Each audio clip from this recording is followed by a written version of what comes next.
Igreja querida, vamos abrir as nossas Bíblias no primeiro livro de Samuel. Você já, claro, cumprimentou essa pessoa do seu lado, já pôde exaltar, através de louvores, a presença do Eterno entre nós, e como cantamos, óleo de alegria, que o Senhor possa derramar sobre mim, sobre você, sobre a tua casa, essa alegria que não depende das circunstâncias, é uma alegria, como alguém diz, ultra circunstancial, que nós, por graça, recebemos da parte. Eu quero convidar você então a ler comigo um texto conhecido, primeiro livro de Samuel, capítulo 30. O tema que o Espírito Santo coloca em meu coração nessa noite de Santa Ceia é quando a força acaba. Talvez você está vivendo justamente nesse limiar de uma força que está se esvaindo, e nada melhor do que vir à casa de Deus para se fortalecer. E um episódio bíblico que é relatado nesse capítulo 30 do primeiro livro de Samuel, nós vamos ter algumas verdades e princípios que nos edificam. Diz assim o texto sagrado, a partir do verso 1. Sucedeu, pois, que chegando Davi e os seus homens ao terceiro dia, a Ziclag, os amalequitas já tinham dado com ímpeto contra o sul. E Ziclag, e também ferido e queimado a mesma.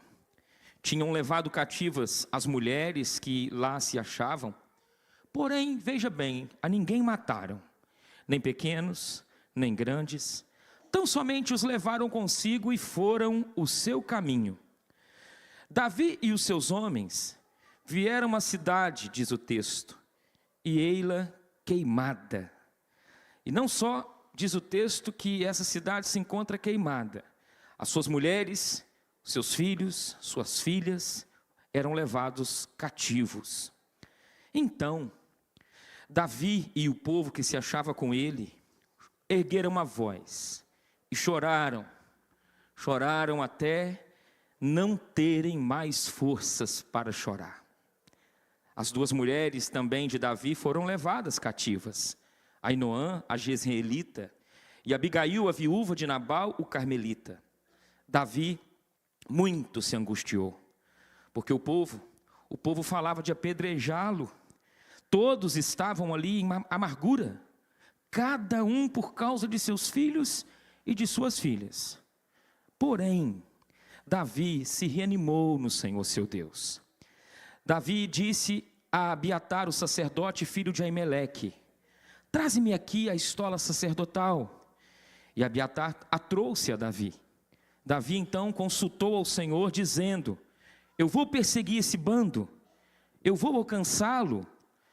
Respondeu-lhe o Senhor: persegue, porque você vai alcançá-lo e vai em tudo libertá-los. Davi então partiu. A Escritura diz que ele parte com 600 homens daqueles que com ele se achavam. Chegaram a um ribeiro de Besor, onde estavam ali os retardatários que vieram a ficar ali. Davi, porém, com 400 homens, continuaram a perseguição, pois que 200 ficaram atrás, por não poderem, de cansados que estavam, passar o ribeiro de Besor. Somente até aqui. Senhor amado, obrigado pela tua palavra. Palavra que confronta o meu coração e dos meus irmãos. Palavra que alimenta, que restaura, que dá norte. Palavra que tem mudado a nossa história, Senhor. Muito obrigado por isso. Submetidos, ó Pai, à orientação de Jesus, tua igreja se encontra mais uma vez nessa noite.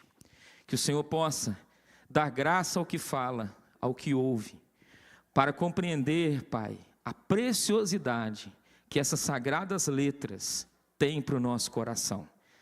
Que o Senhor, ó Deus, possa aquietar aquele que se encontra inquieto, o ansioso, aquele que tem dificuldade de concentração por motivos diversos.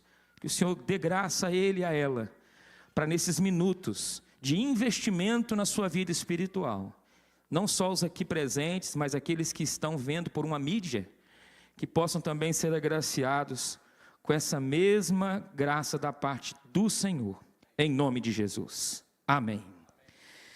Meus irmãos, a seleção brasileira, no ano de 2025, ela classificou, mas sem empolgar.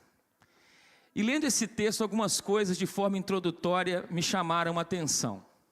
Tenho, como muitos aqui, memórias de Copa do Mundo, que eu trago no coração.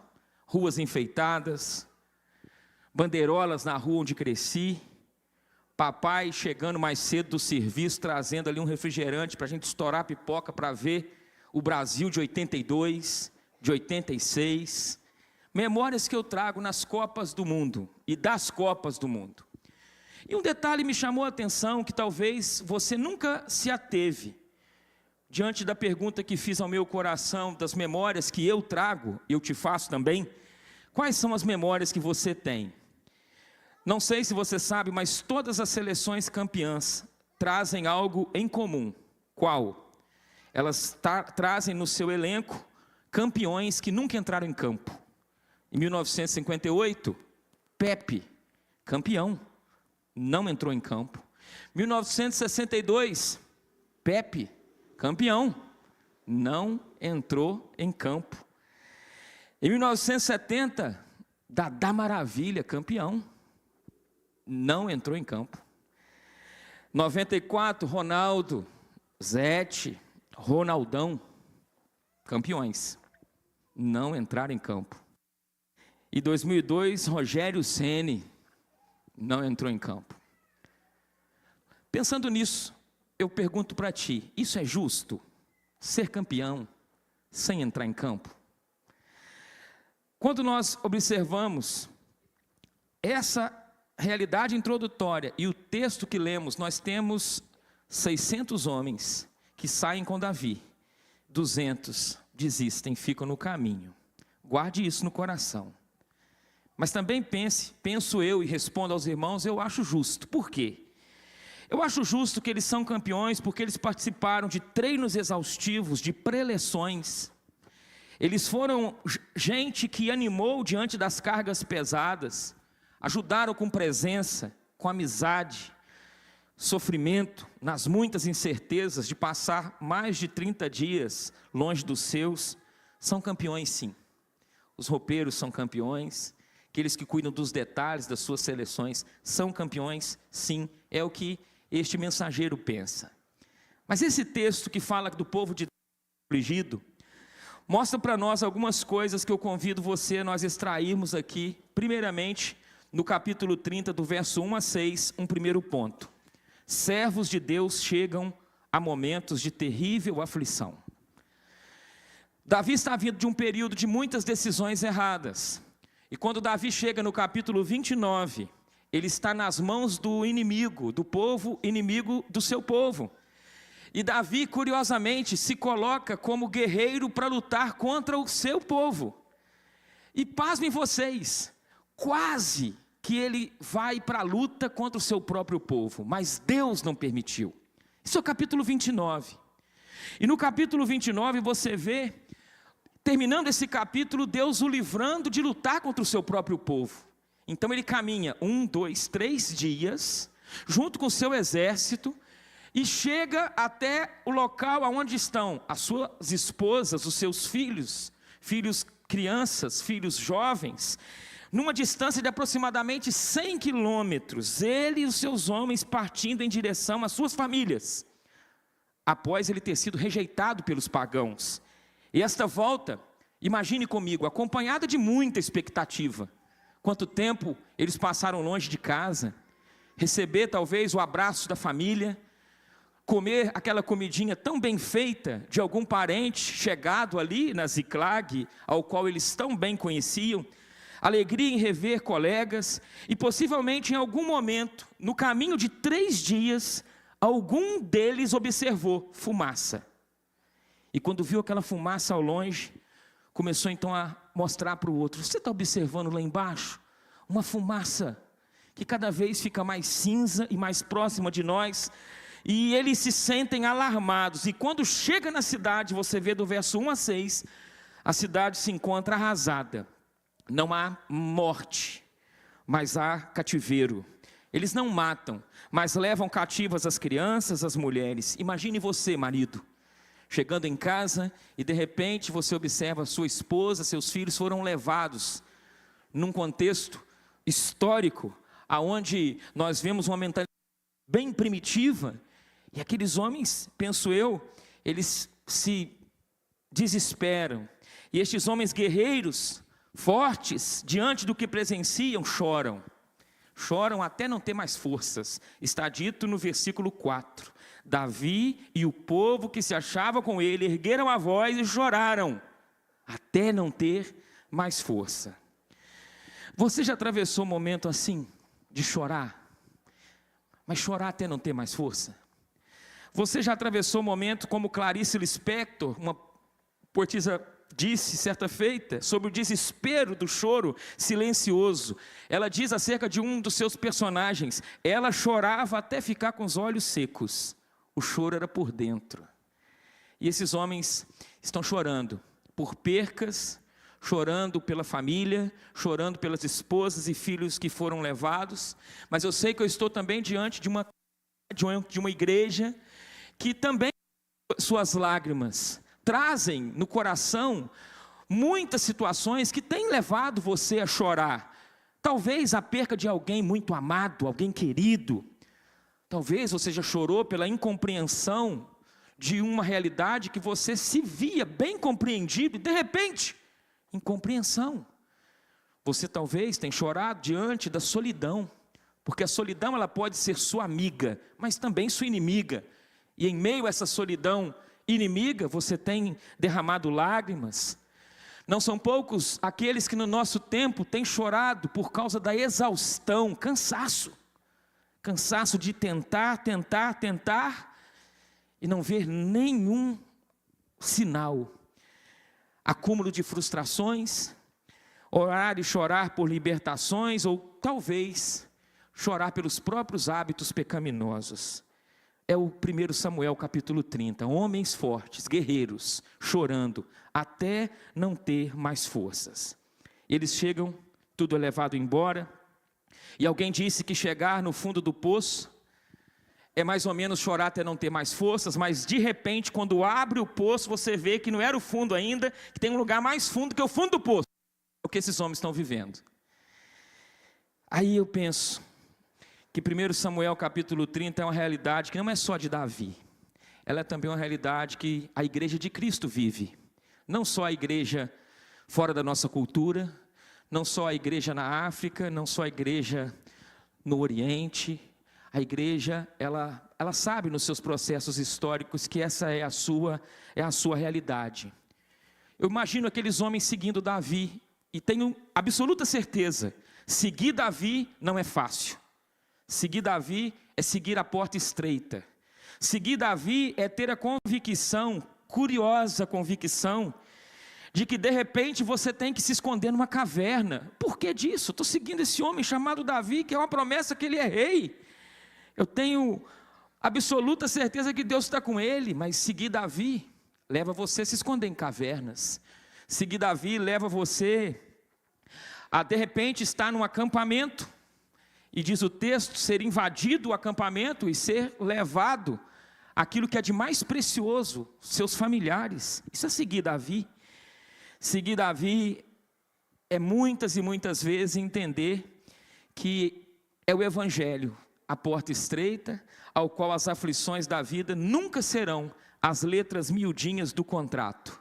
Jesus disse: nesse mundo tereis aflições, mas tende bom ânimo, eu venci, e essa igreja também vencerá. Lembre-se disso, meu irmão. Nós sabemos que dentro da perspectiva do que é exposto, servos de Deus podem chegar a momentos de terrível aflição, assim como o próprio Filho de Deus viveu o seu 1 Samuel capítulo 30 também, diferente de Davi. Davi está vivendo o capítulo 30 porque ele desobedeceu no capítulo 29, Jesus não. Jesus ele enfrenta 1 Samuel capítulo 30 em muitas aflições, debaixo de um propósito eterno do Pai. E ele se encarnou, se fez homem habitando entre nós e passou pelo vale chamado Getsêmani, sendo esquecido, abandonado pelos seus mais íntimos amigos, e foi até a cruz, louvado seja Deus, e através do Calvário, do seu sangue, deu acesso a você e a mim, para que a gente desfrutasse, igreja, do perdão, da paz, da alegria, da libertação no tempo presente. Isso é maravilhoso. Mas a segunda verdade, quando a gente observa no texto, é que quando a Bíblia diz que Davi muito se angustiava, porque o povo começa a falar em apedrejá-lo, diz o versículo 6 que ele se reanimou no Senhor, seu Deus. Reanimar-se no Senhor, o seu Deus. Ele perdeu a família, ele perdeu bens, ele perdeu as tendas, porque tendas foram destruídas, mas ele não perdeu o seu Deus. Louvado seja o Senhor. E diante disso, o que fazer? Diz a Bíblia Sagrada que ele se reanima no Senhor, seu Deus, e ele vai até Abiatar, o sacerdote, filho de Aimeleque. Ele roga a Abiatar: me traz aqui a estola sacerdotal. E Abiatar trouxe. Davi consulta o Senhor uma vez que ele está reanimado e faz perguntas: eu vou perseguir o bando? Eu vou alcançá-lo? Abiatar diz: persegue, porque você vai alcançar e você tudo vai libertar. Ou seja, você vai trazer tudo de volta. Um homem que se reanima no Senhor seu Deus, como se reanimar no Senhor seu Deus? Ele olha para o passado em Deus. Ele olha para um Deus que tem promessas pactuais com o seu povo. E ele traz à sua memória esse Deus que agiu no passado. E esse Deus que agiu no passado, não só na história do seu povo, mas na sua própria história, esse Deus o reanima. E quando ele se reanima, ele vai então consultar a palavra de Deus. E no ato de consultar a palavra de Deus, diz a Sagrada Escritura que ele ouve: persegue porque você vai alcançar, tudo vai libertar. E como um líder em missão, como alguém que está anunciando até que ele venha, diz a Escritura que ele partiu com ele 600 homens, que com ele se encontravam, chegaram no ribeiro de Besor, onde os retardatários ficaram, irmãos. Mas Davi e 400 homens continuaram a perseguir, mas aqueles 200 ficaram para trás porque estão cansados. E aí eu aprendo, a vida precisa seguir, reanimar no Senhor. Como seguir? Primeiro, levantar, não é tempo de perder tempo, é saber que às vezes nós choramos e o choro é a forma de Deus agraciar com a não explosão, mas chorar sabendo que tem algo a fazer e que eu não posso ficar chorando o tempo todo, eu tenho que me erguer. E quando eu me ergo, uma vez que eu fui reanimado pelo meu Deus, eu consulto a palavra. E consultando a palavra diz que há uma promessa divina de que será restituído tudo o que aconteceu. E ele começa a encher de duas verdades: esperança, de reânimo. E diz a Escritura que ele então vai, talvez ecoando, mesmo que não viveu no tempo de João, aquilo que João escreveu na sua primeira carta, no capítulo 4, verso 18. No amor não tem medo, pelo contrário, o perfeito amor expulsa o medo. Porque o medo supõe castigo, mas aquele que tem medo não está aperfeiçoado no amor, disse o apóstolo João. João também, certa feita, ouviu do próprio Cristo, registrado no seu Evangelho, capítulo 6, verso 37. Todo o que o Pai me dá, virá a mim, e o que vem a mim, de maneira nenhuma, o lançarei fora. Em outras palavras, uma vez que eu estou reanimado, que tenho direção, eu preciso então recorrer à palavra de Deus e dar passos de obediência àquilo que o Senhor tem dito. E acompanhe comigo, 1 Samuel no capítulo 30, no verso de número 11. Diz que 200 ficam para trás no verso 10, 400 continuam, mas no verso 11 diz que acharam no campo, onde aqueles 400 homens que estão com Davi, encontraram no campo, olha que interessante, um homem egípcio, e eles trouxeram a Davi. Como tratar um egípcio que não pertence ao nosso povo, como tratar alguém que não faz parte do nosso exército. Olha que interessante, diz a Bíblia que Davi, uma vez que aquele homem foi trazido a ele orienta a dar pão, aquele homem come, ele orienta a dar água, e no verso 12, é dado também a esse egípcio um pedaço de pasta de figos, 2 cachos de uva, e ele come. Aquele homem começou a recobrar alento, porque novamente, aquele homem já tinha 3 dias, 3 noites, que esse homem não comia, nem bebia água. E Davi, como um líder sábio, fez uma pergunta. O verso 13 diz que Davi pergunta a ele: de quem tu és? De onde tu vens? Aquele moço egípcio respondeu: eu sou servo de um amalequita. Meu senhor me deixou aqui, porque eu fiquei doente. E fiquei doente tem 3 dias. Amalequitas abandonam. Amalequitas deixam no meio do caminho. Amalequitas nos tratam como utilitaristas, ou seja, você vale enquanto você produz. Isso é o mundo é assim. E Davi, aquele que aponta para o ungido, que nos trata com graça, Davi orienta: cuide deste. A providência de Deus no caminho de Davi e do exército de Davi, na busca por estes que invadiram aquele território, um egípcio, faminto, adoecido, caído no caminho, e Davi usa-se de graça para com ele. E olha que interessante o que diz a confissão desse egípcio, verso 14, nós demos com ímpeto contra o lado do sul dos queretitas, contra o território de Judá, contra o lado sul de Calebe, colocamos fogo em Ziclag. Disse então Davi: você poderia descendo guiar-me a esse bando? Aquele homem responde: jura-me por Deus que não vai me matar, que não vai me entregar nas mãos do meu patrão ou de meu senhor, e eu vou descer, eu vou guiar vocês até esse bando. E descendo o guiou, e eis que estavam aquele bando espalhados na região, uma verdadeira festa de amalequitas, versículo 16, comendo, bebendo, fazendo festa, com todo aquele grande despojo que eles tomaram da terra dos filisteus e também da terra de Judá. Davi adentrou aquele ambiente com seu exército, com aqueles homens que perderam a família, feriu-os desde o crepúsculo vespertino até a tarde do dia seguinte, nenhum escapou. Só 400 jovens, que montados em seus camelos, fugiram. Assim, louvado seja Deus, Davi salvou tudo quanto havia tomado os amalequitas, salvou as suas 2 mulheres, não lhes faltou coisa alguma, nem pequena nem grande, nem os filhos, nem as filhas, nem o despojo, nada do que lhes havia tomado, tudo Davi tornou a trazer. E tomou também Davi as ovelhas e o gado, e o levaram diante de Davi e diziam: este é o despojo de Davi. O que fazer, igreja querida, quando você tem nas mãos agora aqueles adversários, aqueles que fizeram mal para ti, e que você agora tem tudo nas mãos? Você está jubiloso, aqueles homens olham um para os outros, abraçam suas esposas, dá um beijinho no seu filho, uma filha o abraça e beija, pais estão felizes, trazendo tudo de volta, festa no arraial. Mas agora, e os 200 que não vieram?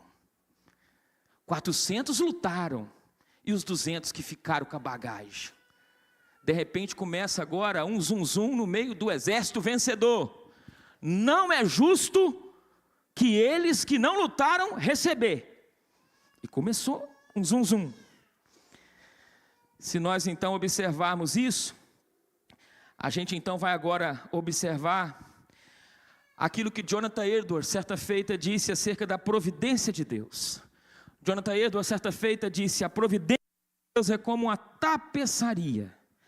Do nosso lado nós vemos nós e fios desconexos, mas do lado de Deus tem uma obra bela sendo tecida. Se lembrarmos de Martinho Lutero, mesmo o diabo é o diabo de Deus. O que acontece, tudo está sob o olhar do governo do Senhor. E há um comentarista que diz que somente amalequitas acreditam que um grão de mostarda pequenino não faz diferença. A providência está nesse texto, irmãos. Está na vida daquele egípcio no caminho. A providência está no cuidado de um homem que estava deixado para morrer. E o Senhor usa aquele exército cheio de amargura, na batalha, salvando, curando, levando vida, ao qual nós vemos um retrato da igreja de Cristo e da sua missão, pegando gente abandonada, caída, mas pelo poder do Evangelho, salvando, sarando, reanimando, gente que estava morta nos seus delitos e pecados. E este egípcio no caminho serviu de guia, numa batalha em prol da família. Querida igreja, peçamos a Deus para que Ele abra os nossos olhos para enxergar um pouquinho mais a sua providência. Tem alguém que está lutando as tuas batalhas e a minha batalha, e esse alguém se chama Jesus Cristo. Creia nessa verdade. E quero concluir na graça maravilhosa do ungido em Davi, esse ungido que parte e que reparte. Porque quando diz o verso 21 desse capítulo 30, está dito assim: chegando Davi aos 200 homens, olha, chegou lá, a turma alegre chegou, e chegou com aqueles homens que cansados não puderam seguir e ficaram no ribeiro. Estes saíram ao encontro de Davi e o povo que com ele vinha. Davi aproximou-se destes, os saudou com cordialidade. E aqueles que estavam na batalha, mas eram filhos de Belial, e eram gente má, todos os maus, dentre os homens que estavam com Davi, gente lutando com Davi, que era gente má, e gente denominada de filha de Belial. Diz o texto que eles responderam e disseram: visto que não foram conosco, verso 22, não vamos dar para eles do despojo que salvamos. Cada um pega a sua mulher e seus filhos e casa, vai embora. Palavra de quem lutou a batalha. Mas Davi, no versículo 23, quando ouviu isso, Davi disse: não fareis assim, irmãos meus, com o que nos deu o Senhor, que nos guardou. O Senhor nos entregou às mãos o bando que contra nós vinha. Quem vos daria ouvidos nisso? Porque qual é a parte dos que desceram a peleja, tal será a parte daqueles que ficaram com a bagagem. Vão receber partes iguais. Davi nos mostra a maravilhosa graça do ungido que parte e reparte, restituído, celebrando, gritos de alegria, em meio a abraços, naquele encontro com aqueles 200 que não entraram em campo, não suaram a camisa. Davi chega com a fala pacífica, Davi chega com a fala que não humilha.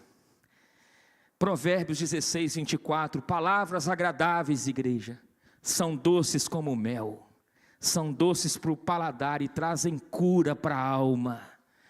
Talvez eu e você precisamos dessas palavras como guerreiros de Deus nesse tempo. Palavras temperadas com sal para saber responder a cada um diante da dor. Palavras que são palavras divinas que trazem cura para a alma. Provérbios 15, 1, a resposta branda desvia o furor, mas a palavra dura, ríspida, ela suscita a ira. Provérbios 18, 21, a morte e a vida está no poder da língua, e aquele que ama ou a ama, vai comer do seu fruto. Para conclusão, como nós valorizamos aqueles que ficam com a bagagem? Você já deu graças honestamente por aqueles que na sua casa ficam com a bagagem? Aqueles que são cuidadosos, aqueles que não lutam como você luta, mas fazem parte daqueles 200, eles não estão incluídos nos 400, mas fazem parte dos 600, e Davi chega e diz: vocês fazem parte conosco, vão receber partes iguais. Em outras palavras, João 17, nós somos um. Bondade para com o egípcio, bondade para com aqueles que cansados no caminho estavam, ecoando aquilo que Jesus assim faria no seu ministério. Bondade para aquele que não merece, bondade para aquele pecador no caminho, bondade para com o cego, bondade para com o paralítico, bondade para com aquele que ama as riquezas, sempre palavra de Deus em Cristo, doce e ao mesmo tempo firme. Que lindo, irmãos. Davi entendendo que o seu reino envolve graça, Davi entendendo que o seu reino envolve partilha, Davi entendendo que tudo eles receberam, foram guardados, foram conduzidos, tudo por infinita graça. Vamos cear daqui a pouco, e lembrando do reino de Cristo, que assim também é. Eu falei de Cristo que reanimado foi no Getsêmani, que deu a si mesmo em resgate de muitos. E se você ler todo esse capítulo 30, detalhe que se tem em alguns versos é a palavra terceiro dia. O egípcio ficou doente 3 dias. No primeiro versículo você vê que eles demoram 3 dias para chegar em Ziclag. 3 dias. Mas 3 dias apontam para algo mais. 3 dias apontam para a ressurreição do Cristo. Para aquele que morre, sim. Para aquele que, além de morrer, depois de 3 dias, ressurge. E o ato de ressurgir dentre os mortos, como primícia da ressurreição, levou você e a mim, como igreja militante, no tempo presente, desfrutar daquilo que Ele conquistou. Se você tem paz, não é porque você se assentou no divã, não é porque um terapeuta te ouviu.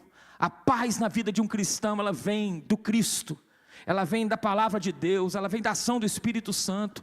Todas essas realidades, elas têm a sua utilidade, mas podem ser bengalas no caminho, porque a verdade do Evangelho, irmão, ela é poderosa para curar o homem, na sua alma, que vai desembocar no seu físico. Por isso, quando nós vemos essa verdade, o Davi apontando para o Cristo que reparte, e dando a sua igreja resgatada do seu triunfo, nós lembramos da pergunta inicial que fiz, de um capítulo que começa com aflição, com choro até não ter mais força, mas que termina com triunfo, termina com o repartir. E nunca esqueça que no meu caso e no seu caso, o único que entra em campo é Cristo. Todos nós somos a turma da bagagem. E quando ficamos para cuidar da bagagem, ainda cuidamos mal ainda. Somente Cristo entrou em campo, irmãos. Nós somos esses que, pela misericórdia de Deus no nosso tempo, Deus se apiedou de nós, de maneira que Cristo te chama para desfrutar daquilo que é o seu triunfo. Mas pastor, o que é o triunfo de Cristo? E esse triunfo leva a minha vida a desfrutar de quê? Eu já falei da paz, mas eu posso falar da sabedoria, eu posso falar da força para enfrentar as adversidades, eu posso falar do ânimo diante de uma situação, dentro de um contexto de família, que o ímpio jamais iria suportar, e Deus está te animando, está te carregando muitas vezes no colo, como o Salmo 68 diz, bendito seja o Senhor, que dia a dia leva o nosso fardo, com Deus o Senhor está o escaparmos, o livramento da morte. Quantas vezes Ele pega a minha vida e a sua, quando a gente não tem mais força, de maneira que o único que entra em campo é Cristo, porque Ele lutou, Ele venceu, e Ele chamou você para desfrutar, e Ele nos chama também para participar da celebração, e como participante da celebração, tudo é resposta à graça de Deus. Nós trabalhamos em um bazar, resposta à graça de Deus. Nós ofertamos, resposta à graça de Deus. Nós fazemos algo na vida da igreja, resposta à graça de Deus. Tudo na nossa vida, irmãos, é a graça de Deus. E aí você vê que eu aprendo que as batalhas certas na força do Senhor me levam a compreender que quando a vitória chega, eu sou chamado a repartir essa graça que eu recebi de forma imerecida com outros que também não merecem.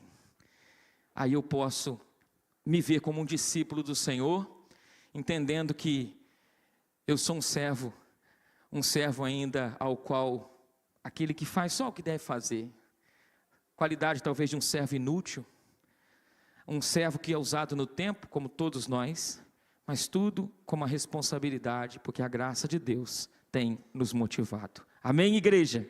Que Deus nos ajude. Quero orar, rogando que tenhamos uma ceia com essas verdades no coração.